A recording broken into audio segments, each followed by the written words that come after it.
It happened at the end of the 80s. I was visiting New York and I met a collector whom I didn't know and realized that I had lost track of a company called Black Hawk Films.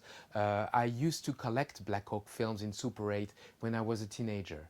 So I asked the collector, where are the rights to the Black Hawk collection?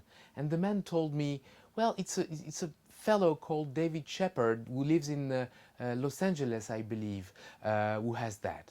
Well, I had planned to go back to Paris, where I'm here. This is Lobster Films in Paris, and I decided to cancel my trip, fly to Los Angeles, and call all the David Shepard in the phone book, and there were 12. And believe it or else, the first 11 were not the right David Shepard. There was only one phone number that never answered. So I was there, and it was the last evening, and I thought about 11 p.m. The next day I was flying back to Paris, and I thought, well, let's try one last time this phone number. Guess who answered? David Shepard. Yes, the David Shepard. And I said, oh, excuse me, you don't know me. My name is Serge Bromberg, and I'm coming from Paris, but I'm leaving tomorrow morning, and can I meet you, although it's the middle of the night, and blah. Impossible. Well, for David Shepard, nothing is impossible. That was the phone call of my life. He told me, well, come over. And I went to his flat. Then we went to the San Fernando Valley, where the lab of Black Hawk Films was established. And I was here in between all those dupe negatives and fine grains of major titles, the printing elements of the Black Hawk collection. One of the most unique moments of my life, but the beginning of a very long story. I learned I began to speak with David, then we started to exchange films, and then we became partner, and I realized over the last 25 years that David Shepard is one of the most fantastic person you could think of. You don't believe me? You don't believe me? Well, he's gonna be with you in a few seconds and you'll see what I mean. David, you're wonderful. À bientôt. Thank you. Hi, David. Leonard Maltin here. Gosh, we have a long history together. I was in high school when I met you. You were just a few years older. You lived one town over in New Jersey. And you had been turned on to silent films by the same man who became my mentor, John Griggs. And what a wonderful path he led us onto. And how lucky we've both been to follow it all this time. Me mostly writing about films, and you archiving, restoring, discovering, seeking out, distributing classic films to people around the world. Some of them may not even know your name or that you're responsible for giving them these opportunities. But we're all grateful to you. Those of us who know you personally and love you, and those who may have just benefited from you making these films available in such beautiful copies. You care. You've always cared, and that's why people care about you. Congratulations on this tribute.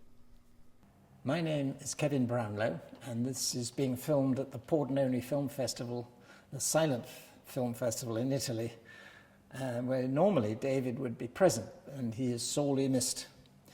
I first met him when I joined the American Film Institute in the late 60s, and he was their resident archivist. And he kept finding the most fascinating things. And I remember one of the first was a series of rushes and costume tests and outtakes from The Birth of a Nation. The camera panning over the battlefield being prepared, while oddly enough, battlefields were being prepared in Europe in 1914 at the same time. Lillian Gish being brutally handled by George Siegmann, whose sleeve gets ripped off during the struggle.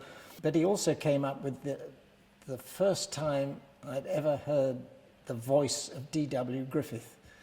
And it was in an office like this at the AFI, and he'd hinted what he'd got, but he didn't tell me exactly what it was. And to hear that voice for the first time, and then to be told who it was one of the thrills of that period of my life. All of these were used in a series I made with David Gill called Hollywood, and David was one of the chief advisors on that. He took me on some of his expeditions to find film. We discovered a whole lot of Paramount Pictures, famous Players Lasky films, one of which was the Canadian, which was 1926, from a Somerset Maugham story called The Promised Land. It's rather similar to The Wind, and starring Thomas Meehan. And the reel bands were still on the rolls of film. They were had never been projected. And it was a first-class film. And the AFI at that time was using the old Selznick studio, the Thomas Ince studio as it was before then, in Culver City. And who should be parking there but, according to the name on the wall, William Bodine Jr. So it was arranged that the film should be shown at the Los Angeles County Museum as part of a screening of silent films. And Bodine came to see it, reunited with his film, and I remember him saying at the end, "I never thought I was that damn good." Aside from films, we tried to track the people down as well. And I remember he found the address of the man who edited, the man and his wife who had edited Birth of a Nation and Intolerance. And he was very unwilling to be an interviewee. His wife had died, so he was all alone, and it was Sunday, and he was in I thought it would cheer him up. And David said, "Would you like to come and see Intolerance?" And through the screen door, the old man said, "No." He says, "Why not? I saw too damn much of it when I was cutting it." Possibly the most important film that he discovered, although it's not in the history books yet, and that's a 1915 Raoul Walsh picture called Regeneration. And it may show the influence of Griffith, but it's much grittier. It's shot on location in the Bowery. It's a gangster story. It turns out that they used real gangsters and many other local people who give it terrific color. And David found that courtesy of I think a man who came to check the gas meter and noticed cans lying rusting in the basement. Then there were expeditions, and one of the most extraordinary ones from his house in Spruce Creek, Pennsylvania, which for some reason I always thought was called Scrubs County. And it was winter, and it was snowing, and it was his idea that he should drive all the way down, I think, to Charlotte, which I think is in, well, I won't say where I think it is because I'm bound to be wrong, to see Miriam Cooper. Miriam Cooper, the wife of Raoul Walsh, who played the friendless one in Intolerance. Miriam Cooper, funnily enough, she was married to Raoul Walsh, but she was divorced and when we met her, was still furious with him. And we met her. She was in bed, but she gave us the interview we asked for, and it turned out she'd written a book. It was in manuscript form, and neither of us thought that anyone was going to publish it. So we borrowed it for the night, and we promised to bring it back in the morning, and took turns in reading it into a tape recorder so that if the book wasn't published, there'd be a record of it. And of course it was published, but it was quite an experience meeting a star of that era. David's favorite silent film is Tolerable David, not just because of the title. And he was a great admirer of Henry King and a friend of his as well. And he found out where Tolerable David had been shot. And again, a massively long drive, arriving when it was just, the light had just gone. We had to light to take a photograph of the general store, which is the center of the picture. We had to use the headlights. And when we went in, we said, does the name Henry King mean anything to you? And they said no, never heard of him. But when we mentioned Tolerable David, they came to life.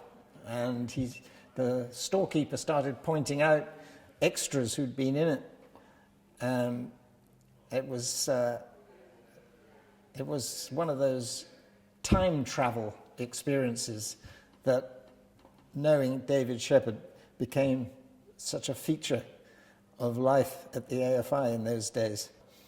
I owe him for making it possible for me to acquire many important and forgotten silent films, because I was a manic collector and still am. But of all the things that I remember him for is Napoleon.